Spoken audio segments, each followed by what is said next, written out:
Hi, everyone. Good evening. Thank you so much for joining us. For those of you who are joining us for the first time, welcome. My name is Dr. Arati Kreibich. I am running for Congress in New Jersey's 5th District, and this is going to be our last town hall before the primary election date tomorrow. So I'm really excited to have all of you join us to have you ask questions.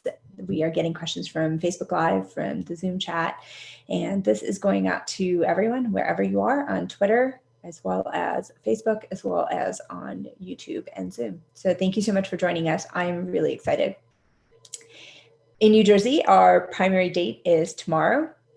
We have an all vote by mail ballot election this year because of COVID-19, and I'm so thankful that this is the decision that our governor took. It was the right decision. So the primary is tomorrow, and we are pumped.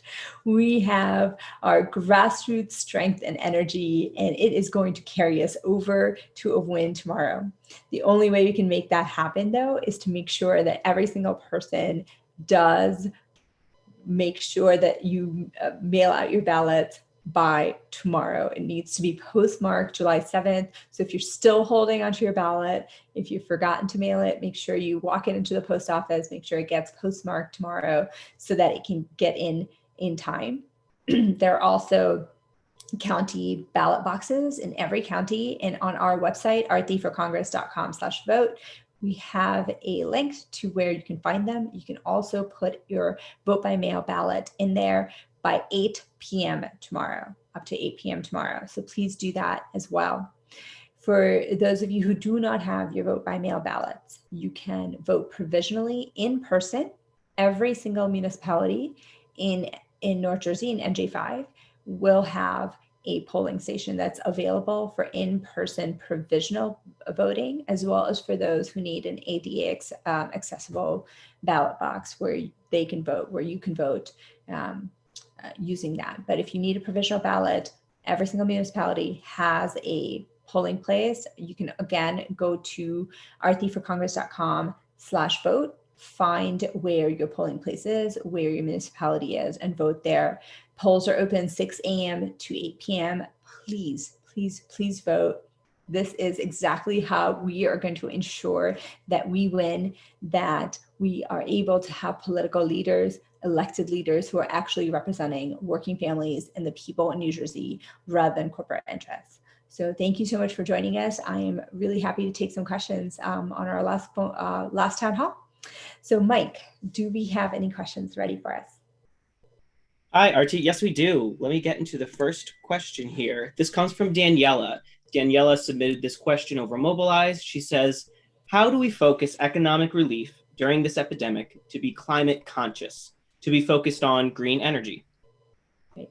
Daniela, thank you so much for that question. Especially during this COVID-19 pandemic that we're all going through, that we are looking at this burgeoning economic crisis where 45 million Americans and more are unemployed right now. And we're not sure how many of them are going to be even have jobs to go back to at this point. I know that my neighbors, my friends, my community is worried about this. And we're worried about whether or not we're looking at a depression that might rival the Great Depression at this point. So I think it's imperative that as we move forward, that we actually focus our economic recovery on a federal jobs guarantee, that we focus it within the framework of the Green New Deal.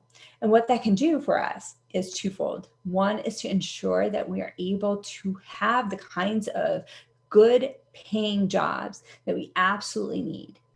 But these jobs will also be green jobs that will be about clean energy, and we can bring back thousands of jobs to North Jersey in this way. And I think that's imperative because what we need to do is to make sure that we help our economy as we move forward through this pandemic. And what we need to do, we know the climate crisis is here. We know that we need to take collective, decisive action, bold action to mitigate the climate crisis.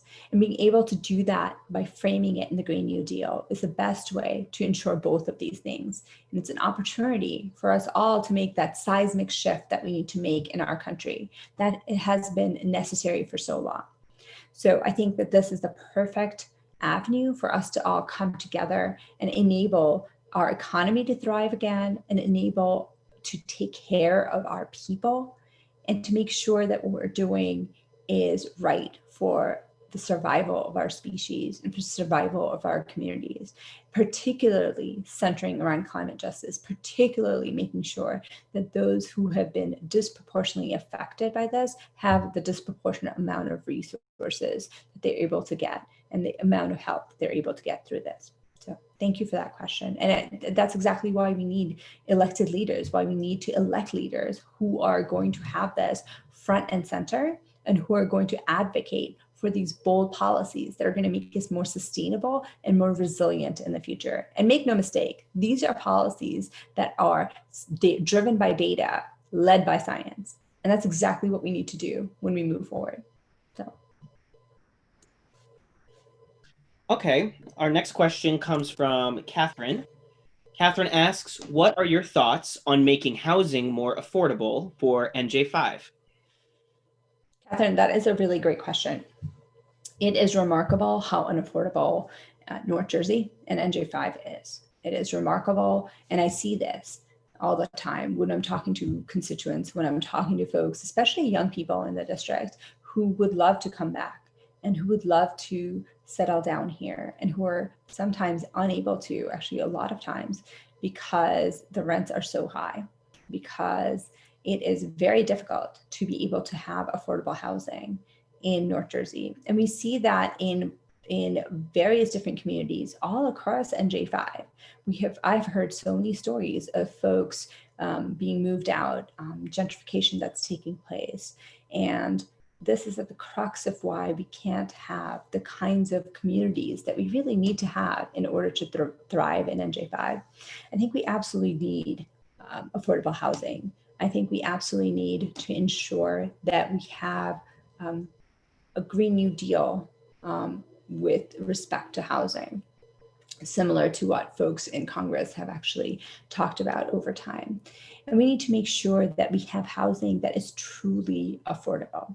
We need to make sure that we are able to have our communities that are not segregated because of socioeconomic status, because far too often, those communities that are segregated, the low-income communities or communities of color, are the ones that are disproportionately affected by things like environmental racism, by having the lowest amount of resources, by having a segregated education system. I think that whatever we can do on a federal basis to ensure that we can ensure that we have better affordable housing is really one of the things that it's one of my priorities moving forward.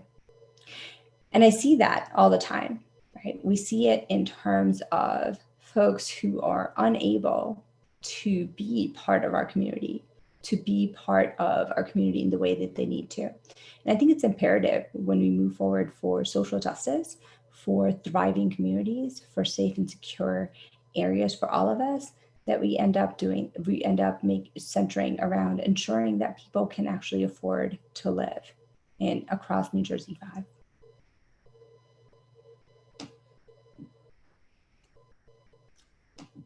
Our next question comes from Alex.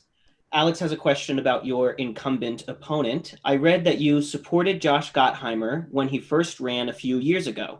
How did he lose your support? Alex, thank you for that question. Absolutely, I did. I supported him in 2016 when he ran against a Tea Party Congress member that we used to have. He was the glimmer of hope that we had in the 2016 election when he won. I was happy that we had flipped the district, that we were now blue. And I anticipated, much like a lot of other people in the district, that he was going to be fighting for us in Congress, that he was going to be holding Trump accountable. Not only did he not do that, he has actively attempted to stymie and obstruct the real democratic policies, the progressive policies that we need in our district, to center around, to make sure that we're helping working families in our district.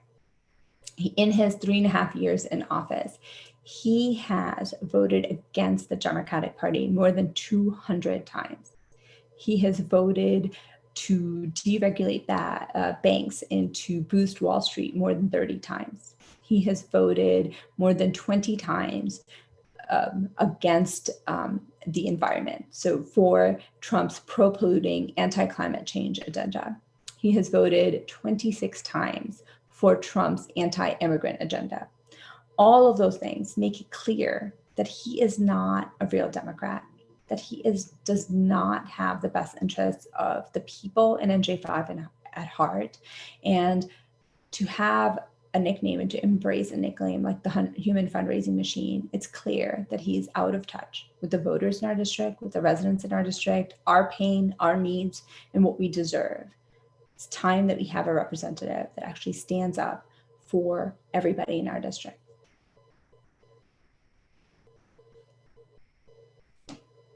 The next question comes from Anna. Anna asks, what will be your top 3 priorities in Congress? Anna, thank you for that question. I think it's imperative, especially now that we are going through a pandemic crisis, that we refocus our attention on the healthcare system. Look, Bergen County, where I live here in New Jersey, was one of the worst hits with the COVID-19 pandemic crisis. My husband is a frontline healthcare worker. This crisis, this pandemic was coming home to me, is still coming home to me every single day. We have friends and neighbors who are sick, who have unfortunately died, who are now worried about recovery, who are worried about the bills that they have to pay. So while we're thankful for the many members of our community who have recovered, they are now faced with tens and thousands of dollars in medical debt. And this is on top of the kinds of things that we already used to have.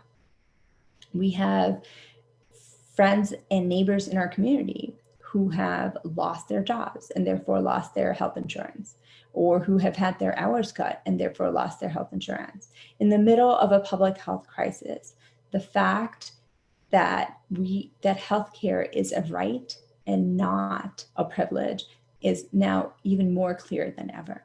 I have so many people across NJ5 who have reached out and talked about how they understand even more now, and even better, why healthcare should not be tied to our employment. So advocating for Medicare for all, advocating for a universal healthcare system, single-payer healthcare system is, I think, paramount. And if you come out of this pandemic crisis without having this as a priority, I'm really unsure why you're an elected leader. It is so clear that this is where we need to go as a country, as a community, as a society, and it's what we deserve. So that would be one of my main priorities. The climate crisis has arrived, has been here for a long time. It is clearly an existential crisis. Even as we go through this pandemic, and it's a shock to our system, I think what we're failing to realize and understand is much like scientists raising alarm bells with this pandemic that the Trump administration ignored and decided to muzzle scientists, and leading to, frankly, thousands of unnecessary lives that were lost. Much like that, we have been ignoring the climate crisis for decades now. What we absolutely need are leaders in Congress who are going to take the kind of bold climate action that we absolutely need. New Jersey is one of the most vulnerable states to climate change. We are the 3rd fastest warming state in the country. It is, after Sandy, after dealing with the kinds of things that we have all dealt with, whether or not we're in a coastal city, it is imperative, particularly for our infrastructure, that we have a political leader who's going to take bold climate action. So for me, a priority is going to be framing the Green New Deal, ensuring that we're able to bring back thousands of clean, green energy jobs back to North Jersey. The 3rd priority for me is actually twofold. It's to ensure that we are protecting our dreamers, that we have comprehensive immigration reform, that we are able to ensure that we have a speedy path to citizenship for the 11 million dreamers that are in the country. Look, 1 in 5 residents in New Jersey 5 is an immigrant. These are all issues that affect all of us. And when my Congress member decided that a year ago, after we learned about family separation, when we learned about how we were separating kids at the border, we were not even giving them basic necessities like blankets and toothbrushes. 2 weeks after that, when he led the charge to make sure that there were no guardrails, no accountability, and the millions of dollars that were being appropriated for CBP and ICE. When he did that, he made sure that we were all of his supporters were morally complicit in that decision making. And that was the straw that broke the camel's back for me. I knew that I couldn't sit back anymore. I knew I needed to step up. I knew that we needed leaders, that we needed a Congress member who was going to fight for what is morally right, who's going to fight for humanity. And we know that most folks across the district, across America, believe that as well. So for me, we need to ensure that we are taking care of the humanitarian crisis that's happening at the border, that we're taking care of the 11 million dreamers and more that we have, that we're ensuring protections. The Supreme Court decision, while it was good news for us, is not enough. We need to codify those policies and those protections in federal law. And we need somebody in Congress, particularly from NJ5, from North Jersey, who is able to lead on this issue. None of these three things, none of the many different things that we need to lead on are going to take place unless we have leaders who refuse corporate PAC money, who are not under the influence of corporate money. I think the undue influence of corporate money in politics has stymied the bold policies and the structural changes that we absolutely need to help regular working people in America. We've seen this with climate change. We've seen this with a whole host of other policies. We know that Citizens United is one of the worst things that's happened. Unlike my opponent, I am refusing corporate PAC money. I'm not taking any corporate PAC money. I'm not taking any fossil fuel money. And I think it's imperative that we have political leaders in Congress who are able to actually say they're beholden only to the people and not to corporations. And it's only then that we can actually move ahead on these bold climate policies or bold policies that we need for climate, for healthcare, for immigration, that are going to be centering around the people. So, thank you. Okay, Arati, I'm looking at the time. I think this may be our last question. Great. Coming up now, Neil asks, what coronavirus pandemic response will you advocate for once in Congress? Well, thank you for that question, Neil. I appreciate it. Look, we know that the response to the pandemic has been inadequate. We know it's been inadequate from the beginning. And the huge part of the reason for that has been the fact that the White House, that the Trump administration has really ignored scientists. And frankly, Congress as a whole has not centered policies and centered our stimulus packages on the people. We need to ensure that we do that. We need to ensure that we continue direct cash payments of at least $2,000 monthly until this economic crisis resolves. We need to ensure that we expand universal paid family and medical leave. I think we need to ensure that when we move forward, as we're trying to get out of this economic crisis, that we are using the framework of the Green New Deal to bring the green jobs back. We need to ensure that we're taking care of people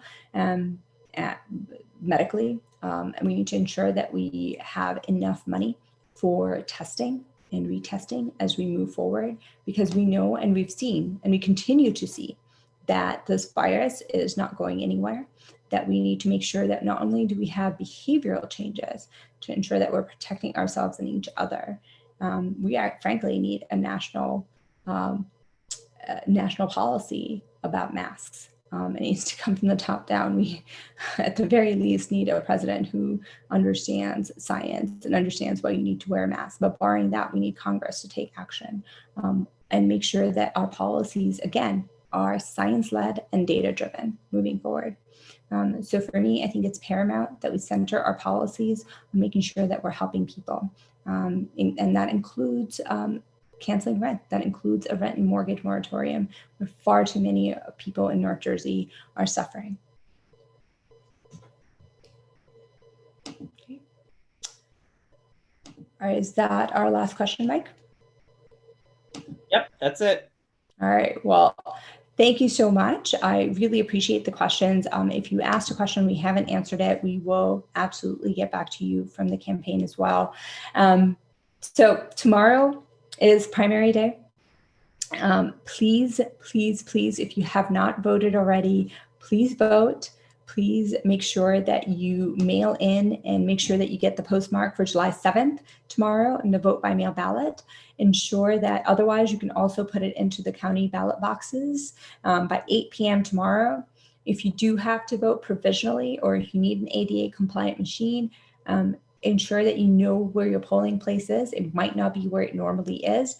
Again, we have all of that information on aratiforcongress.com/vote. I am really excited.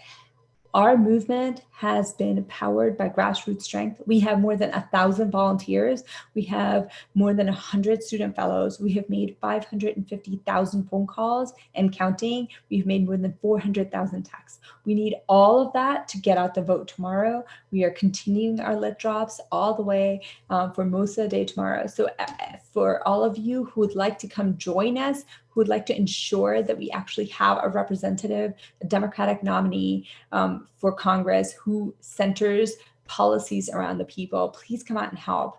aratiforcongress.com/volunteer. Please support our campaign and let's win this thing tomorrow. Thank you.